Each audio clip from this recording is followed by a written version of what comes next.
Khamzat Chimaev, guys, different week, similar conversation, which is, what are we missing?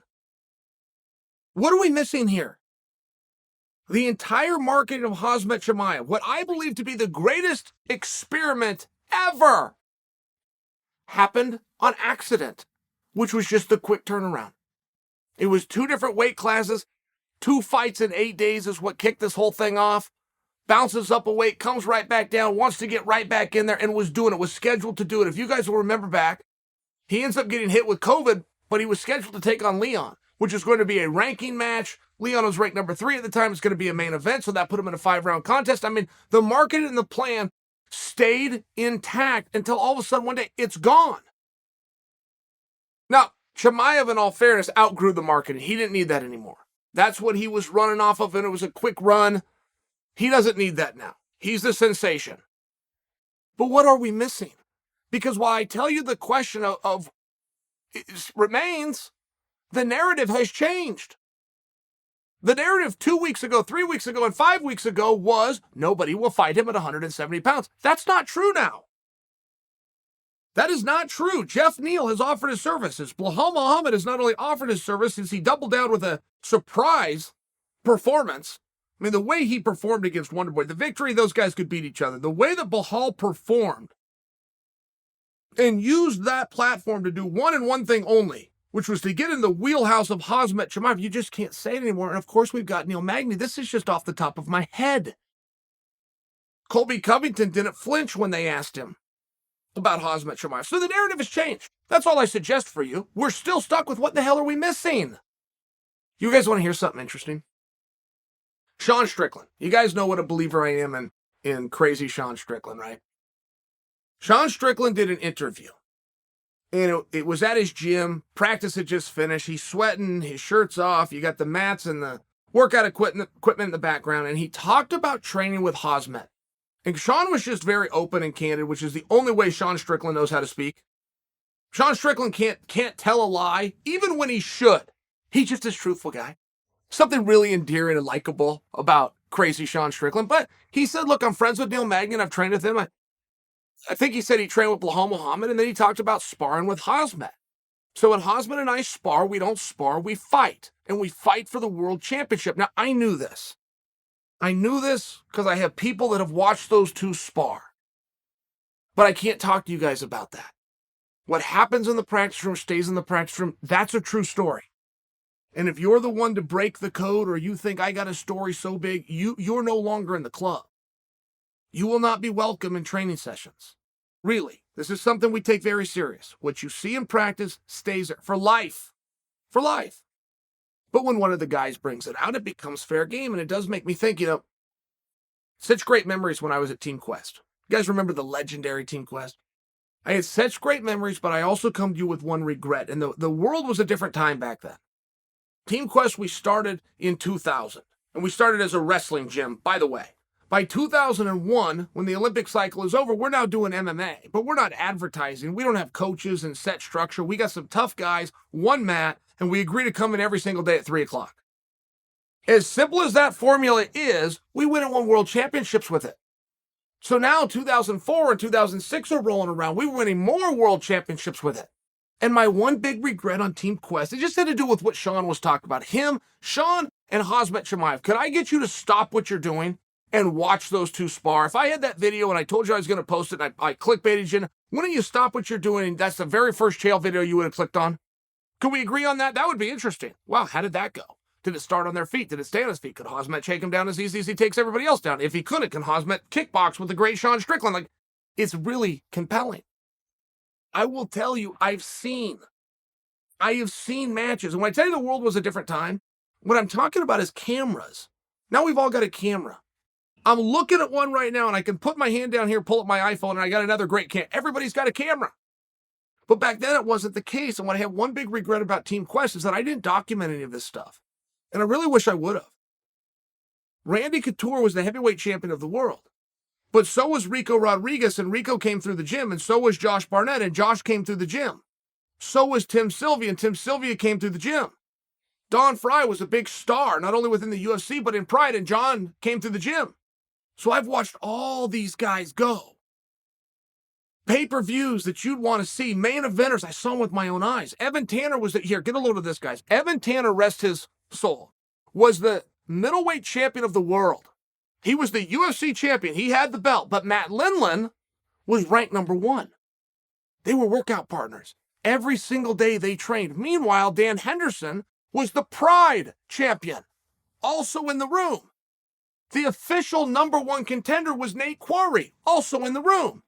And then you got an up-and-comer that can ruin everybody's day by the name of Chris Lieben. And then you have the guy who turned out to be the most durable of us all in Ed Herman. Then you got Matt Horwich that was the IFL champion. You've got myself in the mix. I mean, just in all, Josh Haynes starts coming in. He makes it to the finals of the Ultimate Fighter. This was just one weight class. And that's before we have guests coming in the room. The Yushin Okamis and the Brian Stans of the world.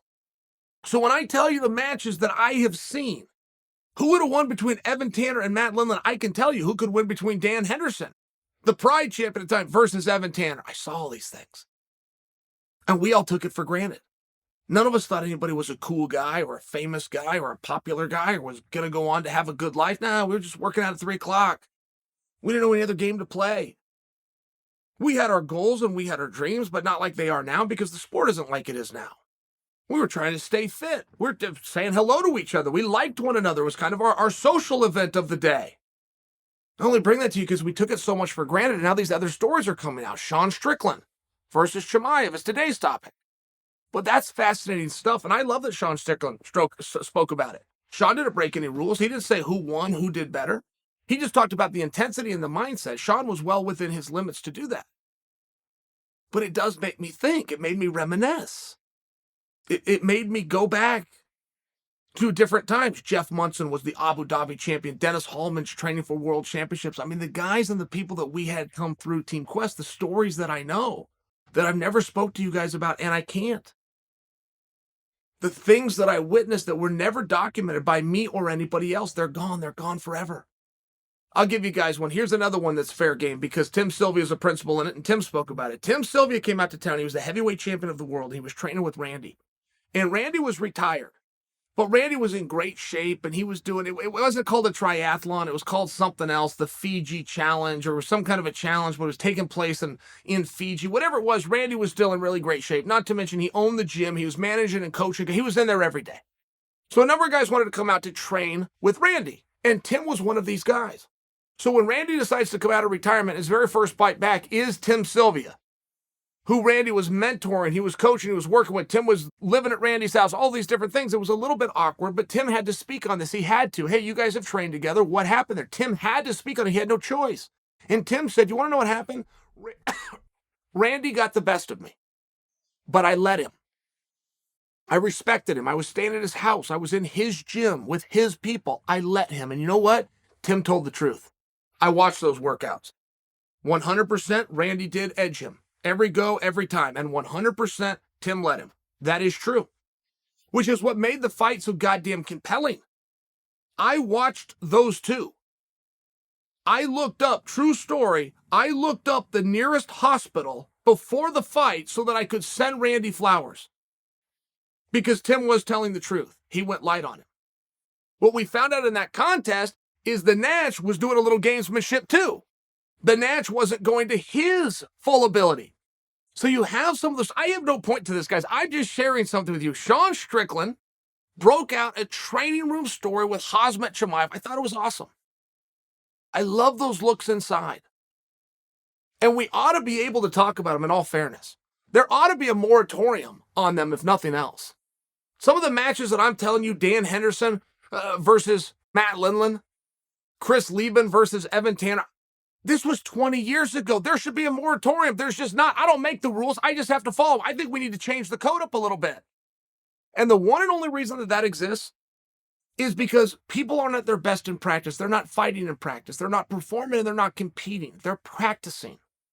So if you have a 5-minute go and you're attempting to judge who got the best of who, and that story's going to get out and a guy's reputation, ranking, and or ego is going to be affected, it's not fair. It is not conducive to a good practice room. It would crush morality, not to mention it would be inaccurate. The example of Randy versus Tim Sylvia would just show you it can be very inaccurate. It's not what you want. And all because of that and the fragile little egos of fighters, but the damage that can be done when these stories start to leak out and a misconception of what happened in that 5-minute frame. We don't do it. We don't talk about it. I wish it wasn't that way. I wish I had this video to support. I wouldn't show you the whole round. I'd still follow the rule if I had the video. I'd break it down. I'd give you 2 minutes. I'd give you a highlight. I'd give you a scramble. But I would show you some of the biggest names going against each other, and we see it every single day. It's going on every single day. It just happens to be in the training room as opposed to competition, and Sean gave us a little bit of a glimpse in it. Makes me think about Chimaev as well, by the way. We've only got one clue on Chimaev, which is he's going to go in and settle in at 170 pounds. The experiment of getting him in there as quickly as possible and bouncing him from 2 weight classes is behind us, but who he's going to fight? The narrative's changed. You don't get to say nobody will fight him. That's not true. Unless you're calling Bahal and Jeff and Neil Magny, unless you're calling these guys nobodies, and I don't think that you are. But we're still left with what in the hell is going on.